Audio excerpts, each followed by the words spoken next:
Hi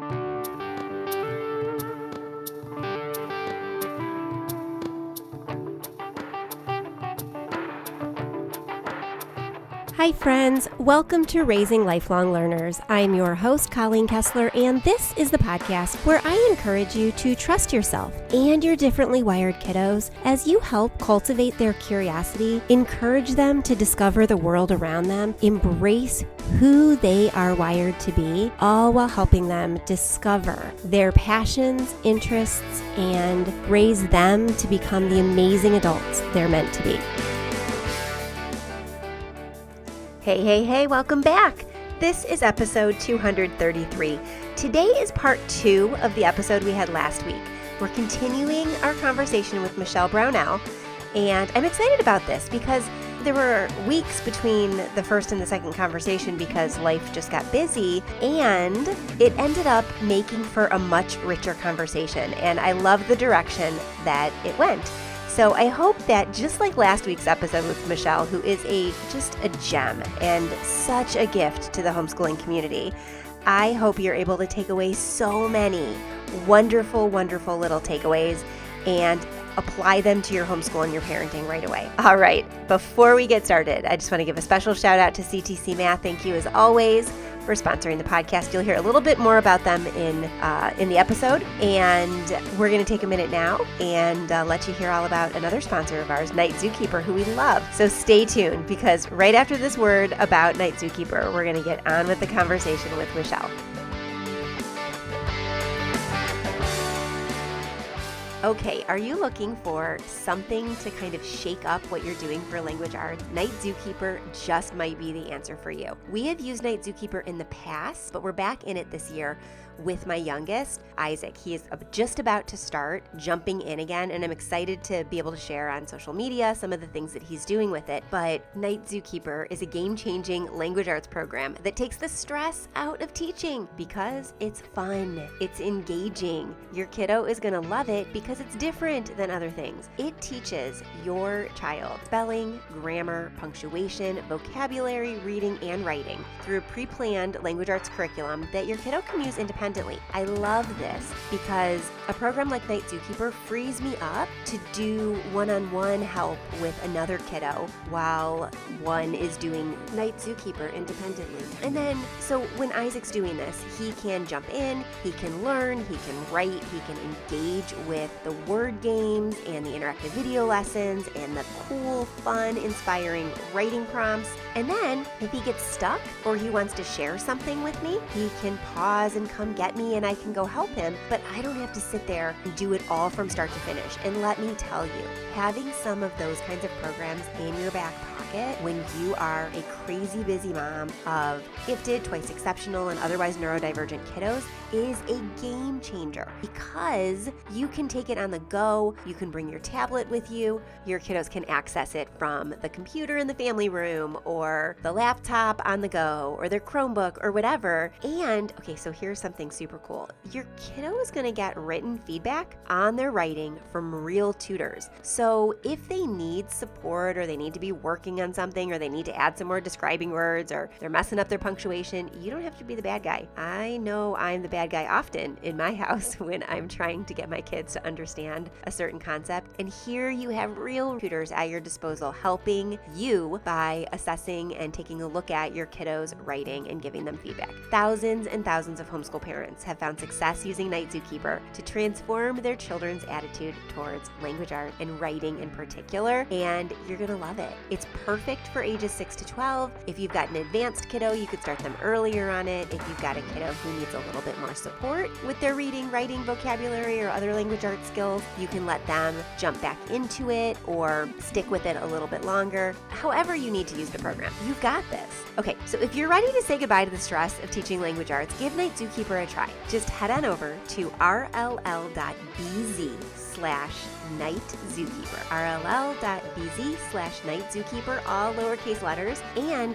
you can get a 7-day free trial and 50% off an annual subscription. You cannot beat that. If you can't remember that link, rll.bz/nightzookeeper, you can also head over to the show notes for this episode and find the link there. All right, are you ready? Let's get on with today's episode.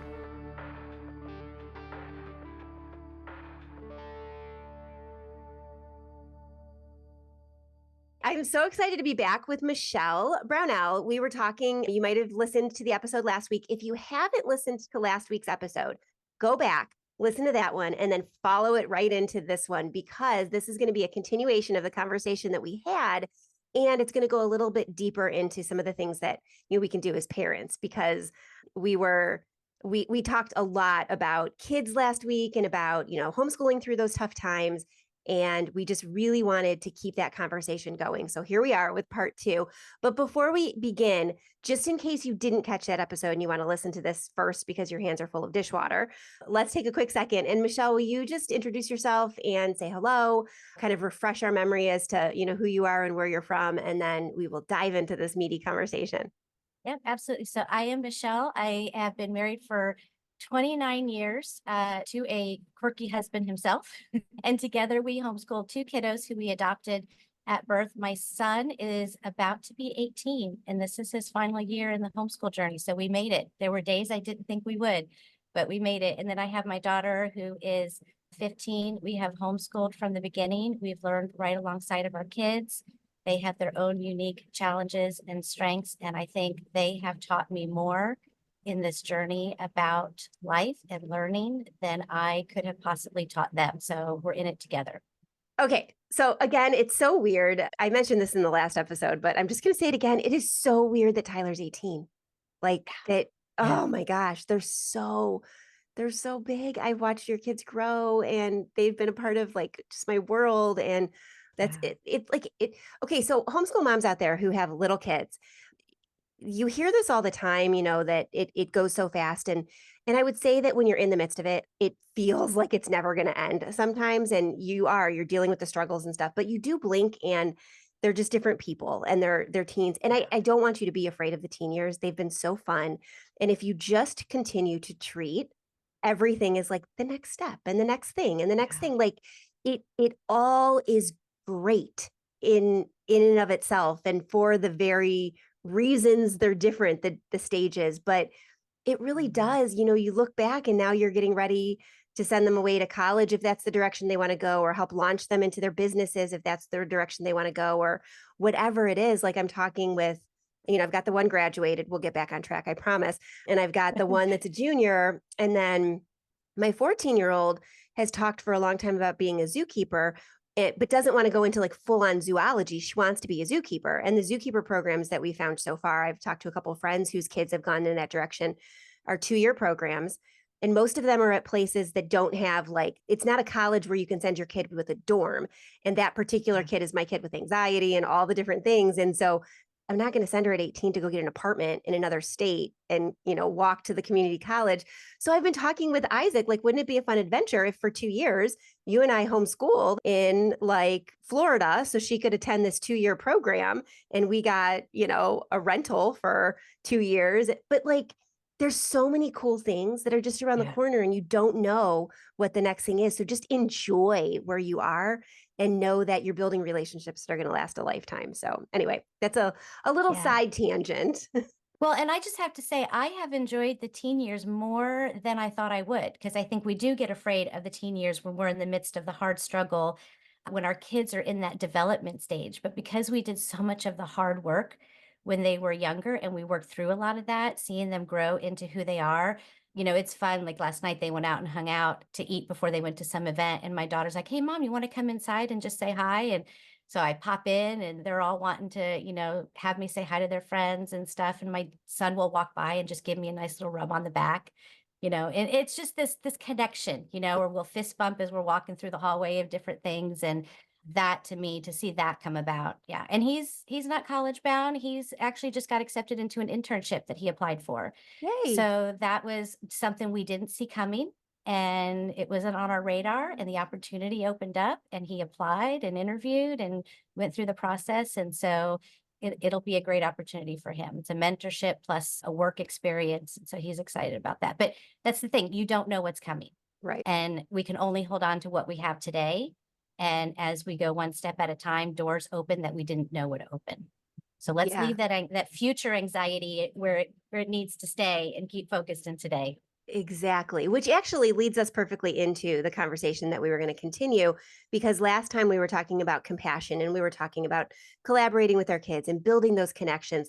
But we didn't talk a lot about, when we're homeschooling in difficult times or we're struggling, whether that's with life issues and transitions or just the transition from season to season of parenting and kids, we often neglect ourselves. And so we talked a little bit about showing compassion for our kids and giving them the space they need to grow and change and figure out who they are.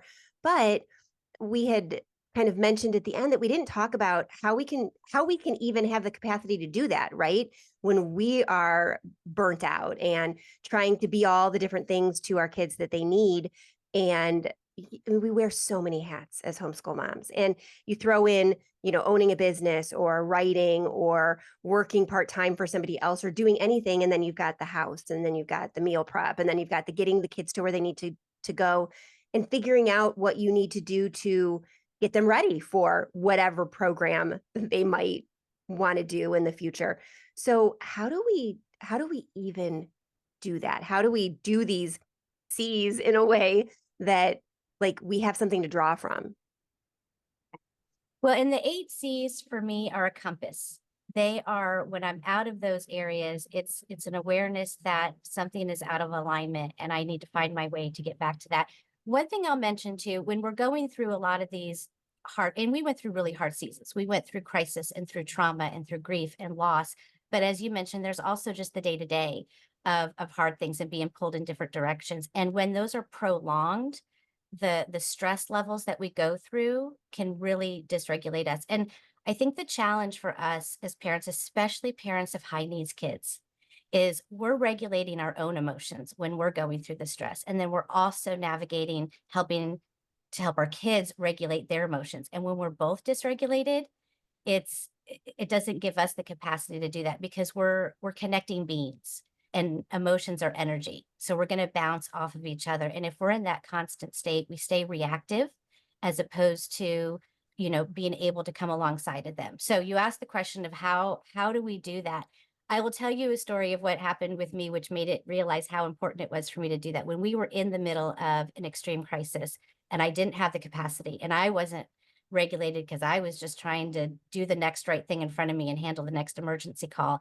My son was having a really hard time and he had a huge explosive meltdown or something. And I remember cupping his face and looking at him with tears streaming down my eyes and saying, "Why are you so difficult?" And the look on his face when I said that, I knew instantly I regretted that comment. And then a couple hours later, I found him by the front door with a stick and a little bandana tied to the stick with stuff inside of it. And he said, "Mom, I'm running away." I was like, okay, this is not the home that we want. This is not the environment we want. And so I realized then that I needed to find something to keep me within that capacity so that I could be there for him when he was having a hard time. And that became my number one priority to take care of myself so that I could be available to take care of them and their needs. And in the psychology world, they talk about this window of tolerance. And it's this idea that there's this gauge of a window that you can fluctuate in between stress and pressures. But when there's too much of it, we go out of that window. And that's when we become reactive and we can explode and stuff. And then when we're at the bottom, when we've had too much of it, we can go into shutdown mode. And that's when we can get depressed and just overwhelmed. And we sit there and we have that mantra of I can't, I can't, I can't.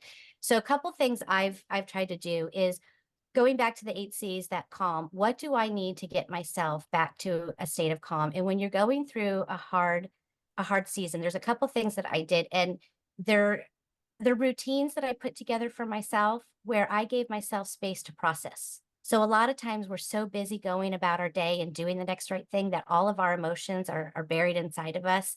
And so when we do get pressed, that's when we react. But giving ourselves time to process those emotions. And you hear, keeping a gratitude journal or writing out your thoughts. But when you understand the why behind doing those things are so preventative for those moments that we have, and they keep us able to stay connected with ourselves and our emotions and process them because they need to be discharged. Mhm. Emotions need to be discharged. So If they're not, and we don't give space to process them, they're going to come out at the times we don't want them to come out. So I literally, there was a 6 month season just recently that we went through some grief. And every morning I had my cup of coffee and I literally just gave myself permission to feel all the feels.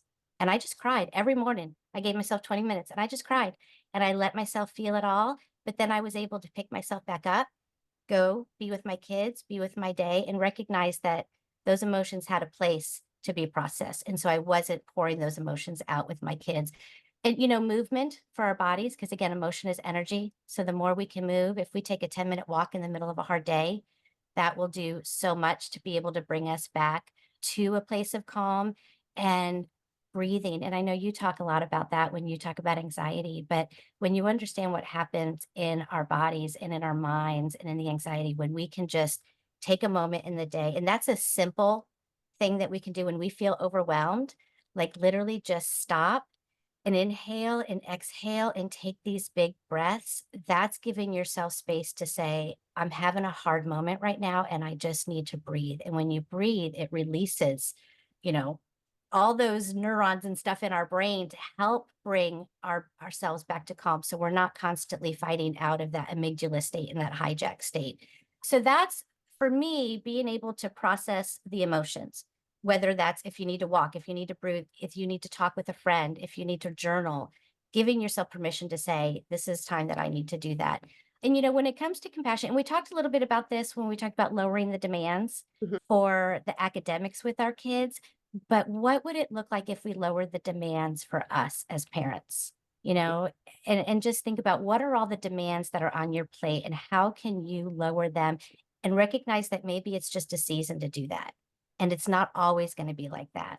And one of my signals for that is when I use the word should, when I hear myself saying, I should be doing this, I should be doing that, then I stop and I pause and I say, well, why do I feel like I should? What is really going on? And is this really something that I need to do, or is this just an expectation I'm putting on myself?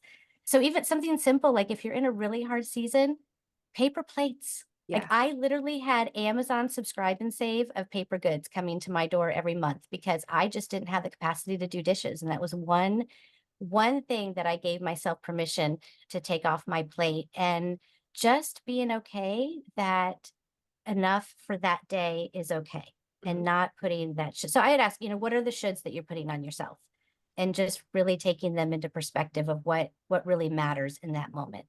Yeah, I love that in the simple example of the paper plates, because I think that a lot of times when parents, there were two things that came to mind, and I want to talk about both of them real quick. But when we, so many people tell you when you're overwhelmed or in crisis to just slow down, give something up. And when we're in the crisis, a lot of times we can't look around and see what we could possibly give up because everything feels critical. Urgent. And and in some seasons, there isn't anything that you can give up. So being able to reframe the giving up to a tweak like paper plates or something else is giving up something and allowing you to breathe when you're finally home.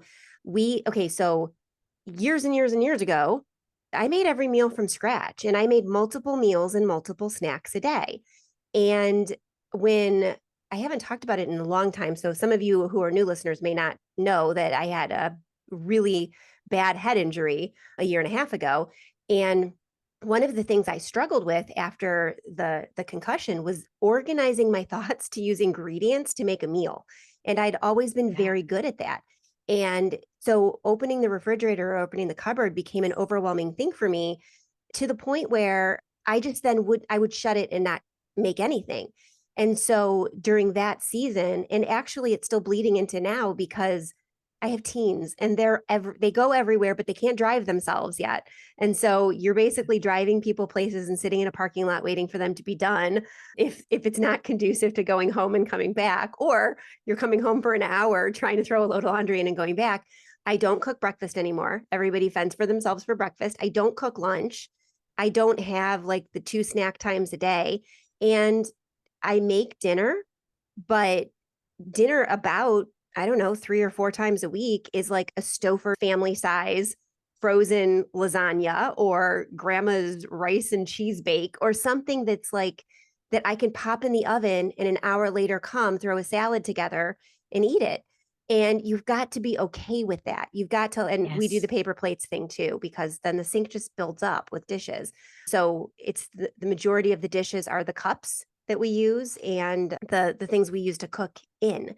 But you need to give yourself permission to take the easy way in some areas and the shortcuts when you can't give up any of the Yeah. outside stuff. I can't give up the appointments we have on Mondays right now for one of my kids. It's a 3 hour round trip by the time we drive the 50 minutes to get there, go to the appointment for an hour, and drive the 50 minutes home. It's 3 hours in the middle of my day where the others are, they're doing an online math program that I can check from my phone to make sure they're following through. So you Yeah. need to do the things that you can do to keep things going when you can't give up some of that outside stuff. And it is okay. They're going to be Yes. okay. And if I just had the conversation with my 14 and 11-year-old yesterday that starting next week, we need to look at the calendar this weekend to find the pockets of time where we can throw in a couple hands-on activities or a field trip because we haven't done them in so long that it's a valuable thing to do and we need to schedule the time in.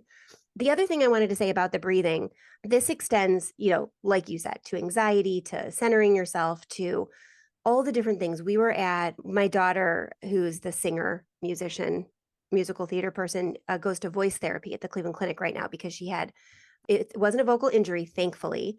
It was just, it's a tension issue that's in relation to an illness that she had because she was protecting her throat when she was sick in a way that became a habit essentially. So we're doing therapy to get her back to where she was. And the voice therapist said, your tension has now become a habit to the point that you're tensing up. So let's do some breathing. And she talked about this 6, 7, 8 breathing where you breathe in, for 6 seconds, you hold it for 7 seconds, you breathe it out for 8. I could Like the see box breathe. she said, some people call Yeah. it box breathing, some people call it 6, 7, 8. If you need the seconds, you can hold it for longer or whatever. But the outgoing breath, it's important to regulate that so you're counting for as long as possible because Molly was like running out of breath before she got to 8. And so it was training herself to be aware of the breathing, but you could see her physically relax. And then the sound Yeah. that came out of her mouth right after was clear. So there's so many benefits to this. And if we can teach ourselves, now we're leading by example for our kids too. So I just wanted to Yeah. bring in those two examples as you were talking about, Yeah, and I love that because when we understand why those things matter, that's what gives us the permission to say, this is what I can do. And that was the game changer for me. And taking that time to breathe is the simplest thing we can do and Mhm. the most effective thing we can do. And we often miss it because it's so easy to do, Yeah. or because we actually have to stop and be still and take the time to do it. And Mhm. sometimes that's hard. That's definitely the hardest part. It's You hard. mentioned the idea of being okay with these things. And I think that goes to an internal dialogue that we have with ourselves because we, again, it goes back to the shoulds, or we feel like if we drop this thing or we don't do this thing, then we go into what I call the spiral toxic thinking, Oh where yeah. we have one thought and it spirals and then it creates this vortex. So I'm guilty of that. I do it, but I'm learning to keep what I call an anti-vortex. So when I recognize a thought that comes up before I get to that spiral, I'll stop and I think, how can I reframe this narrative? And one simple example of that is we can start to feel like I'm a bad mom because I'm Mm. not doing this. I'm a bad mom. I'm a bad, like will say that to ourselves. And I've learned to say, instead of saying I'm a bad mom, I had a bad day. Yeah. I'm going through a bad time, but I'm not a bad mom because I'm still showing up for my kids. I'm still doing what I can. I'm still doing the next right thing. And two things that made me laugh when you talked about the Stofers, because my kids are having a lot of their friends come over all the time. Uh-huh. And to feed a bunch of teenagers is like not something that I have the capacity to do. So I get the big Stouffer's macaroni and cheese, Yes. the party size, and I put it in Uh-huh. the oven. And I had one of my daughter's friends came over and she said, Miss Michelle, can you please give my mom your macaroni and cheese recipe? It's the best I've ever had. So I texted her mom and I said, just serve her Stouffer's and she'll be happy. So those are the things, like we feel like we have to make it from scratch or we have Right. to do something big and elaborate. And, I actually love having teenagers come and hang over at my house because they don't care what my house looks like. Right. They are happy and content to just come over and hang out, and it's helped me let my guard down a little bit for just having people over because that's not what we care about. We care about the connection. We care about the community that we're building and the fun that we're having, and we put so much pressure on ourselves. Mhm. I have a good friend of mine that's making sourdough bread right now, and my kids are loving it, and, she brings it for them, and I would love to make sourdough bread again. I just don't have the capacity, but what I did do is I pulled out my bread machine Uh-huh. and I'm sitting there pouring the ingredients in my bread machine and I'm thinking, this isn't sourdough. This isn't good enough. But then when it came out of the machine, my son was like, Mom, did you just make fresh bread? And I said, yeah. He actually got up from the couch. He was reading a book. He got up from the couch, put his book down, walked over to me and gave me a big hug and said, Uh-huh. thank you. And it was bread from a machine. It wasn't sourdough bread. But I think we just put all of these measurements up. And if we don't reach them, then we feel like we're not doing enough. And that's even harder when we're going through a hard season because then we feel like we can't even do, the simple things. So it's going back to restating the narrative and being able to goes back to that compassion on ourselves to Mhm. be able to say, I'm having a hard time. And, the other thing I learned in going through stressful seasons is that our body gets depleted of oxytocin, which is the feel good hormone, and the cortisol levels rate. I ended up in adrenal fatigue. My adrenals were shot. I have to take supplements for it and all kinds of stuff. So when I started to recognize long-term stress, it's not good. It's Right. just not good. And we're wearing many hats, like you said. So oxytocin, when I started learning more about that and the idea of having compassion on ourselves when we're going through a hard day. I don't know if you're familiar with Kristen Neff. She wrote a book called Self-Compassion, and she walks you through these steps to have she calls it a self-compassion break. So when you're having a really hard time and you're having a moment, you kind of pause and you notice the moment for what it is without judgment. But then you take a moment and you put your hand over your heart and you just say, this is really hard right now. And then you recognize I'm not alone. There are other people that are dealing with this too. And then you have a mantra or a phrase or a scripture or something that you can say that gives you what you need in that moment instead of the criticism, Mhm. because we can be the most critical of ourselves. So So we taking that can. self, yes, yes. So taking that self-compassion break. And when I learned about oxytocin is released through human touch, like when we put our hand over our heart and we take that breath, we're literally giving ourselves that feel good hormone of oxytocin, or simply giving somebody a hug, walking by somebody. And like, we don't realize how important those small moments of touch and calm are to our nervous systems, Mhm. but it's what we need not only to sustain us in the hard times, but to help us move out of that hard time to feel like we're thriving again. Yeah. So the compassion, and when I first started doing that, my hand would literally shake to put my hand over my heart because I couldn't do it. I couldn't be kind to myself. It was like it felt so foreign. But if we can get good at just being compassionate with ourselves and saying it's okay, it helps us be that more with our kids too. Mhm.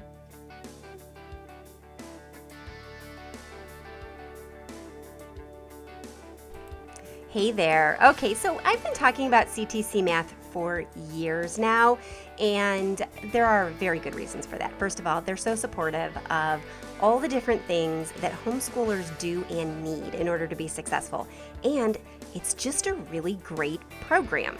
It is adaptable, and you get access to all the different grade levels at a time. There is a money back guarantee. Like, how can you pass that up? How many curriculum companies out there give you a money back guarantee? If the program is not working for your kids, you can reach out to them. They will help you out, try to figure out and troubleshoot what needs to be done to help your kiddos be successful. And if it's still not working, they will give you your money back. On top of that amazing guarantee, you have access to all the math grade levels from K to 12. So we're talking all the way through calculus. And so your kids can progress at the rate they need to progress at. So if your kids are super mathy and want to complete a couple grade levels in a year so they can get ahead and do some more specialized mathematics maybe in their high school years because they want to give themselves a leg up as they're getting ready for college, or if they're a little bit slower in math and they want to take some more time, they can take a year and a half to 2 years to do a grade level, whatever you need to do. Or even if you have switched programs to CTC, you can go back and just tackle the areas, the lessons where maybe there was a gap that your kids need to be updated in so that they can be more successful and move forward. You have access to all of it, so you can fully customize your kids' math experience. It's fantastic. For our family, we've got a couple kids using it right now.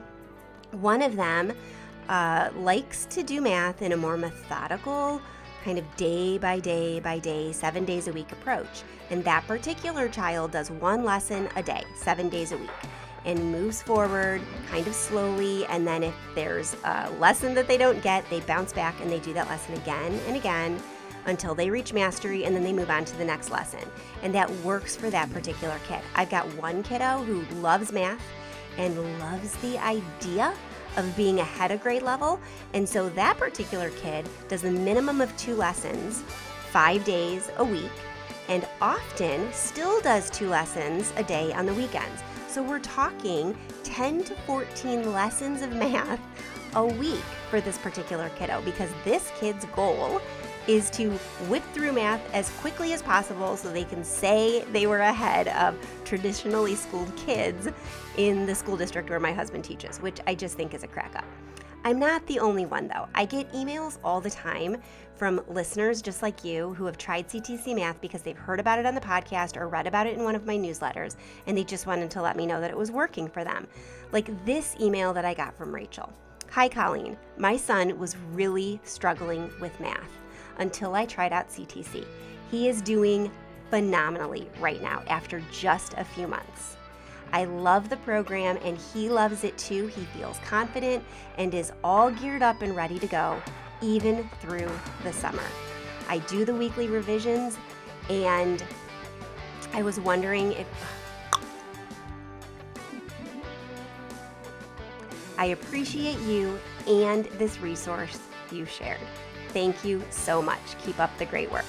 Well, Rachel, you keep up the great work too, because this is a testament to how adaptable and easygoing CTC is. Kids coming from different programs can jump right in and be successful, and even are motivated to keep going through the summer with their math. All right. Check them out if you haven't had a chance to already, ctcmath.com. If you have any questions, reach through their customer support or email me and let me know that you have a question, and I'll see if I can help you get the answer to it. Let's get back to today's episode. Yeah, that was the point you made too about we're not alone.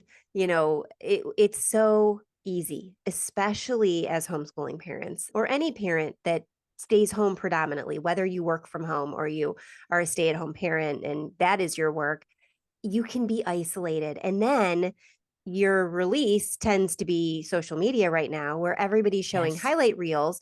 So, and that goes around. Everybody knows when they scroll social media that they're highlight reels. The problem is your brain is still processing the information. And while you can tell yourself that it's a highlight reel, your brain still doesn't quite believe that other things are going on behind the surface because you're not seeing it. But that's even when you go to a homeschool group and you see the kids following directions. Well, you didn't see them being threatened in the car to act normal around other people and not be the heathens Yeah. they normally are, because nobody shows that. They want to believe that everything's perfect. And so it's really easy to forget that everybody's going through the same things. I'm going to totally out myself. When Michelle and I got on this podcast today to record, she said that to me. I'm so glad I'm not the only one, because I double booked myself today. I actually triple booked myself because I have another one right after, but I had to message one person and say, I have to do this other one first because it's a continuation of an episode. So can we reschedule? And on top of it, my husband thought I was going to take my kid to somewhere, and I thought he was going to take. So we had that little disagreement before I got on, and my hair's still wet. Like you're not the only one who. I'm sitting here on a podcast and I'm publishing podcasts every single week, but some of them are really hard to get up because I have 4 children. My adult child still lives with me, and adult children have needs too.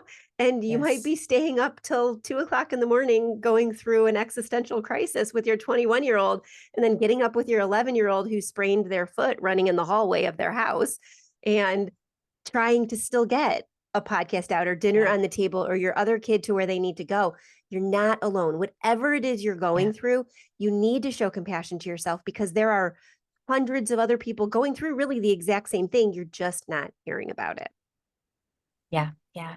And I think when we feel like we're alone, that's when the anxiety increases because then we feel like we should be doing it differently or we should be doing it as good as the other person does, or we shouldn't drop the balls that we're dropping because, we're the ones in charge. And, we just had our co-op last Monday, and it was one of those days where everybody showed up in tears, having a bad day. And it was nobody was doing like it wasn't connected to anybody, like it wasn't all like all of us having the same issue. It was each parent showing up having their own moment of crisis of I forgot it was my kid's birthday today and we were rushing to get out of co-op and I yelled at him and it's his birthday and now and just knowing that those things happen and giving ourselves grace for it. And I'd like to pivot a little bit too because we Yeah. talked before about play, and I Yes. know we talk a lot about play with our kids. One thing I've discovered is play is important for us as parents too, and we don't take the time to do it because play feels unproductive. And sometimes when we're in a hard time, play also feels frivolous and it feels unnecessary. And I've learned that play is one of those strongest things that help build connection with our kids. And I learned that play is participatory. So it's not just going to the park sometimes. And sometimes we need to. Sometimes we need to go Right. to the park, let the kids go play, and we need to sit and breathe. Like that's okay. But there are other moments, little moments in our day when we can see our kids playing, or we can find something that we enjoy doing, and giving ourselves permission to step into that for the joy that it brings, Mhm. not for the end product that it brings, just for the joy of the moment. And for me, that's been a learned thing because it's not something I was shown and modeled by my parents. So as an adult now, trying to figure out how to do that. But I think when we do that, we're wiring in positive emotions and positive feelings when the day sometimes can feel so much like everything's going wrong, and everything feels like work and everything feels like a drudgery. But when we take time to either play or to stop and notice, I call it what went well today. Like my husband and I, we used to, when the kids were little, we used to call it the high low game. What was Okay. your high point of today? What was your low point of today? Because no matter how bad a day is, there's always something good that happened in the day. But now we call it what went well today because things feel like they're going wrong all the time. Yes. And it's like, okay, well, what did go well? What worked today? What went well? But understanding the psychology behind that and understanding that our brain is always looking for what is wrong because we want to be safe, we Mhm. have to take intentionality to look for what's going right because that's what wires in those positive feelings, which gives us the resilience to keep going on the hard days, which makes the hard things worth it sometimes. Because sometimes hard things are just things that we have to do. They're not a crisis. They're not a trauma. They're just, okay, teaching this math lesson was hard. But if we can end it on success or find a moment that we laugh and connect together and notice what did go well in that day. So that's kind of become another habit for me to stay out of crisis mode of paying attention to what's going well and taking small opportunities to play. My husband and I, we try to walk together every night or every afternoon, late afternoon. And it's cold here in Florida. So he doesn't like to, and I know you're laughing at me because you're in Ohio, but he does not like to go out when it's cold. So I was all dressed and ready for our walk and trying to get him to get out the door. And my daughter goes out in our backyard and starts kicking a soccer ball around because after our walk, I was going to take them somewhere. And then my son went out there and I looked at my husband and I said, if you don't want to go walking, I'll just go out and play soccer with the kids. And so he's like, okay, you do that and I'll stand here and watch you. So I did. I went out and I can't run and chase the ball and kick it like they do. So I had him set up in a little triangle and we just bopped the ball back to each other and we had to run after it a few times. But it was a spontaneous moment. It was not something I planned. It wasn't something I necessarily enjoy doing because I'm not a sport girl. It's just not my thing. I like to work out. I like to, do strength training, but I don't like to run and do sports. But I had fun and my kids, we laughed and it was 10 minutes, but it made all the difference for relieving my stress of the day and for connecting with the kids. And I think it's looking for those brief moments that we can engage with our kids. Yeah, the one of the episodes prior to the first one that you and I did was about play and connecting as teens and how it looks different, and remembering that play evolves throughout our children's lives, but then also that it should be a lesson for us to give our kids through example that play doesn't end when you're an adult. Because so we're playing with our kids when they're young, we're playing with our kids when they're in middle school, we're playing with our kids when they're teens, whether that's jumping out and kicking a soccer ball or sitting down next to them when they're playing a video game, or pulling out a board game or whatever it is. Being intentional, being all in when you're there, right? And then also modeling for them you playing as an adult, whether that's, Yes. with your husband going for walks and chatting or playing a game or trying a new hobby like knitting or crochet or whatever. We went to yesterday, I took the younger two. Honestly, I would have taken all three of the younger ones, 16, 14, and 11, to an intro to archery class that our local parks had put on for free. It was great. But by the time I learned about it, they only had 2 spots left. So I deferred to the youngest two. And when we got there were 13 of us, including parents, and they had space for 12. And because I was the last one to register, I said, okay, I'll sit out so those other parents who were on the ball could, shoot with their kids. And then one of the moms gave me her spot a couple times. And what was so fun about it was fun, first of all, just because it was fun. I'd never Yeah. learned to shoot with a compound bow before. And it was a fun thing to do. It was a fun new kind of sport thing to play. And the kids were having a great time. My 11-year-old never wants to leave the house. If he can avoid it, he's definitely got a little bit of social anxiety and loves being home. He's an introvert and did not want to go, offered to give Molly his spot. And I'm like, no, you're going. And then didn't want to leave. Loved it so much. And so I was taking pictures of them and videos of them. And then when I went up, I turned around to see that Logan had been doing the same of me. She picked up my phone, got into it, and was taking pictures and videos of me to document me That's doing it fun. like I document her.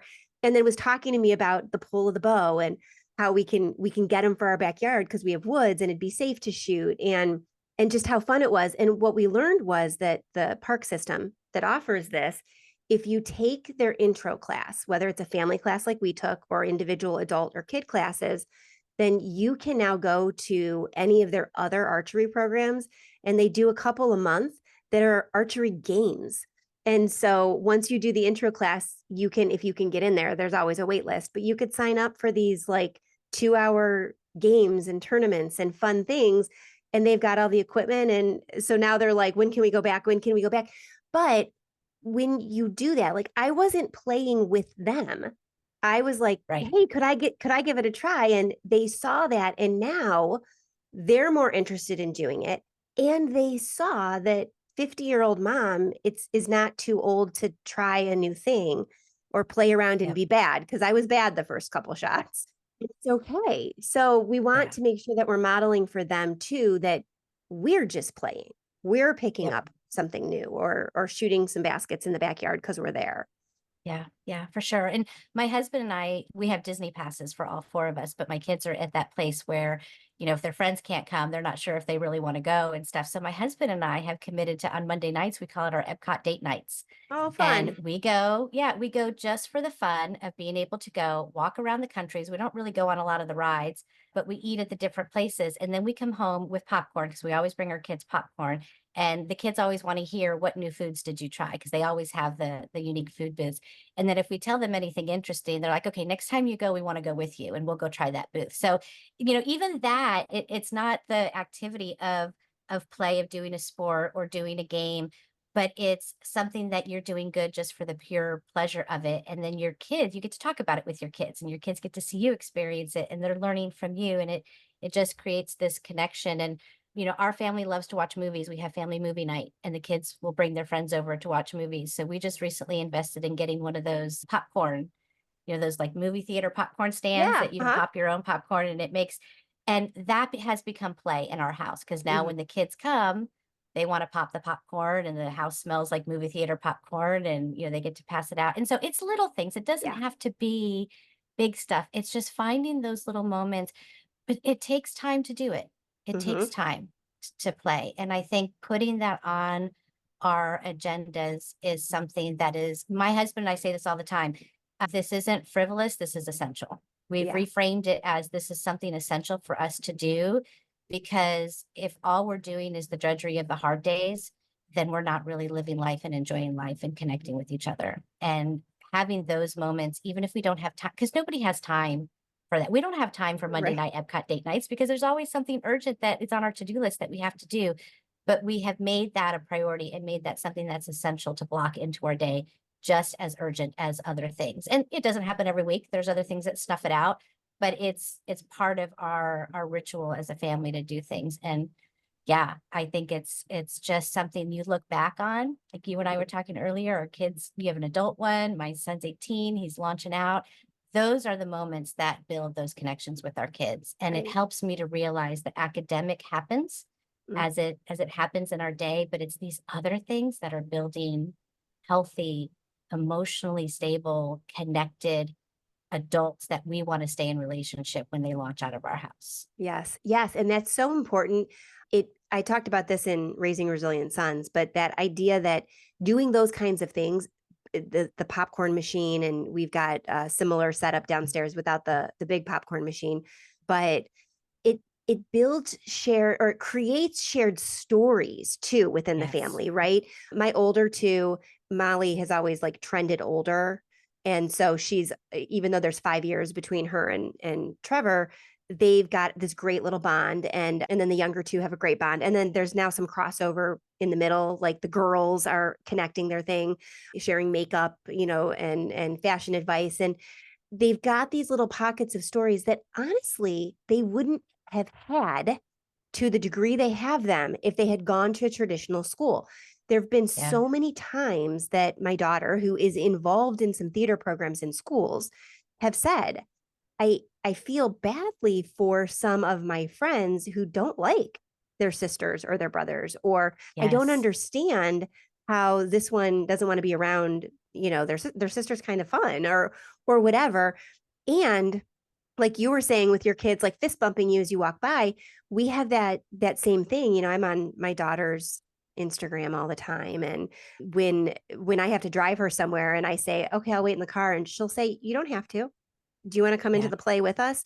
There's most kids, and we've got lots of friends whose kids are in a public high school or a private high school even, and they don't want their mom. If they want the Yeah. drive, they want the ride, but it would never occur to them to say, like, you drove me all this way, get a ticket because you like theater too. And so the compassion you show yourself is showing them, leading by example, and then building the connections through play, however that looks, is giving you those shared stories and connections. So Yes. your kids want to be with you now as teens, but that relationship has solidified so that they want to come back and you want to spend time with them when they're adults. It really does pay dividends as far Yes. as adult children go. My son's away for the weekend, and he texted me good night, I love you, last night. He's 21 Yeah. years old. That's the kind of thing Yeah. you want. You want your adult child to Yep. say, hey, just thinking about you. I had a great time today, but good night, love you. My So, kids are both at a weekend retreat with the church. They're at it's like a conference convention thing that they're doing, and they're each staying at someone else's house. So they group together kids. And last night, my daughter texted me pictures of the event and then the girls in the car and then them at the house. And I had that same thought. Like I uh-huh, didn't ask her to send me those texts. I right, didn't ask her to share that with me, but she wanted to just to let me be part of her world. And that's, math isn't going to do that for our kids, right. but these moments of connection will. Yeah, So let's make absolutely. that the priority. Yeah. Yeah.